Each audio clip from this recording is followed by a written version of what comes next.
En fait, c'est rare qu'ils tuent les bêtes.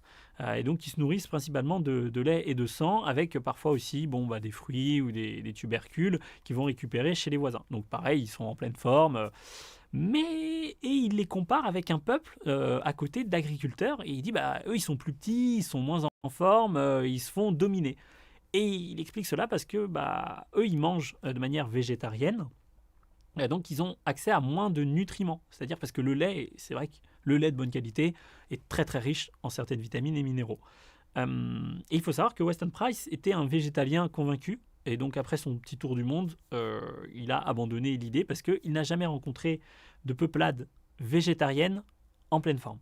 C'est-à-dire que les peuples végétariens étaient quand même en forme, mais ils avaient beaucoup plus de caries que par exemple les Esquimaux ou que les Maasai. Mais c'est là où c'est intéressant, il dit que les peuples les plus en forme, les plus beaux physiquement, les plus incroyables qu'il ait pu découvrir, eh bien ce sont des gens qui ne sont pas dans un extrême, ils sont dans le milieu. C'est-à-dire que souvent, ce sont des céréales, par exemple avec du poisson. Il parle je crois que c'est des agriculteurs qui sont au bord du Nil, donc en Égypte, ou au Soudan peut-être aujourd'hui. Et ces gens-là, il dit, voilà, ils ont un corps vraiment bien proportionné, vraiment c'est beau à voir.